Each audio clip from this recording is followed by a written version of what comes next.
Bonjour, dans cette vidéo, nous allons nous intéresser à l'étude du signe d'une fonction. Commençons par mettre un petit peu de sens. Alors, que signifie étudier le signe d'une fonction? Tout simplement, cela consiste à déterminer les valeurs de x pour lesquelles les images f de x sont positives et celles pour lesquelles ces mêmes images sont négatives. On peut dire ça autrement. Cela revient à résoudre les inéquations f de x supérieur à 0 et f de x inférieur à 0. Je vous rappelle que résoudre l'inéquation f de x supérieure à 0, c'est justement répondre à la question suivante: quelles sont les valeurs de x pour lesquelles f de x est positive? Alors, étudions comment on peut déterminer le signe d'une fonction graphiquement. Donc, imaginons que nous ayons un graphique du type de celui qui est présenté ici. Imaginons que je prenne une abscisse x qui soit ici entre x1 et x2. Je vois que pour lire l'image de x, c'est-à-dire déterminer f de x, je vais monter jusqu'à la courbe et je vais ainsi déterminer que l'image f de x va être positive. De la même façon, si je prends une abscisse ici par exemple entre a et x1, là pour lire l'image de x par f, je vais descendre jusqu'à la courbe et je vais lire en ordonnée son image f de x qui va être négative. Finalement, f de x est positif lorsque la courbe de f est au-dessus de l'axe des abscisses. Ça correspond à la partie rouge qui est ici.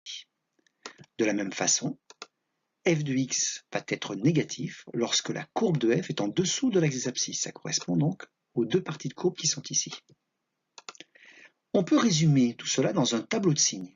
Alors pour établir un tableau de signes, nous plaçons sur une première ligne, la ligne des x, les extrémités de l'intervalle sur lesquelles la fonction est définie.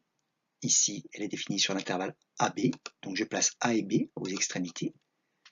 Je place ensuite, par ordre croissant, les valeurs de x importantes pour l'étude du signe. Ce sont en fait celles pour lesquelles la fonction s'annule.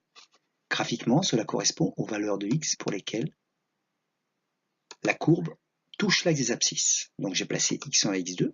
Et pour traduire le fait que f s'annule en x1, je place un 0 dans la ligne du signe de f de x, ici. De la même façon, je place un 0 dans la ligne du signe de f de x en dessous de x2, pour traduire le fait que f de x2 égale 0. Ensuite, pour traduire le fait que la courbe est au-dessus de l'axe des abscisses, pour les abscisses qui sont entre x1 et x2, bien je vais placer un plus dans la ligne du signe de f de x, pour les abscisses qui sont entre x1 et x2. De la même façon, partout ailleurs, je vais placer un moins. Prenons un exemple pour mieux comprendre tout cela. Imaginons que l'on étudie le signe de la fonction définie par 0,5x carré moins 0,5x moins 3 à partir de sa courbe. Première chose que je peux faire, on pourrait éventuellement, pour se donner une idée, étudier quelques valeurs de f de x à l'aide d'un tableur ou de la calculatrice. Ici, voilà ce que j'ai obtenu à l'aide d'un tableur. Je peux observer qu'il semble que ce sont pour les abscisses qui sont comprises entre moins 2 et 3 que les ordonnées sont négatives. Partout ailleurs, il semble que les ordonnées soient positives. Si je regarde graphiquement et que j'utilise le même découpage que tout à l'heure, je me rends compte que la courbe elle est au-dessus de l'axe des abscisses pour les abscisses qui sont plus petites que moins 2 ou supérieures à 3, et que la courbe est en dessous de l'axe des abscisses pour les abscisses qui sont comprises entre moins 2 et 3. Donc je précise, la courbe est en dessous de l'axe des abscisses lorsque x est entre moins 2 et 3. Elle est en dessus de l'axe des abscisses lorsque x est inférieur à moins 2 ou supérieur à 3. Et je résume comme tout à l'heure dans un tableau de signes.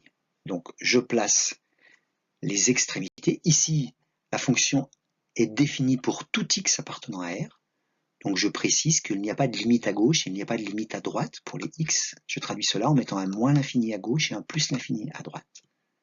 Ensuite, les valeurs importantes qui sont les valeurs où la fonction s'annule dans cet exercice sont moins 2 et 3. Je les place donc par ordre croissant dans la ligne des x. L'image de moins 2 est 0, je place un 0 dans la ligne du signe de la fonction que j'étudie. De la même façon, l'image de 3 vaut 0, je place un 0 ici. Ensuite, je traduis ce que j'ai dit. J'ai un moins pour les abscisses comprises entre moins 2 et 3, puisque les images sont négatives, ça correspond à cette partie de courbe. Et des plus ailleurs. Je peux maintenant conclure ceci en parlant d'inéquation. Je peux dire que les solutions de l'inéquation f de x inférieure à 0 ce sont celles que je vais écrire ici. Donc f de x est inférieur à 0, donc les ordonnées sont négatives, lorsque, là on a dit que c'était lorsque x est compris entre moins 2 et 3. Mathématiquement, ça va s'écrire, x appartient à l'intervalle moins 2, 3. Cet intervalle a des bornes qui excluent moins 2 et qui excluent 3, tout simplement parce que pour x égale moins 2, x égale 3, nous avons vu que la fonction s'annule, et ici on a demandé à f de x d'être strictement inférieur à 0.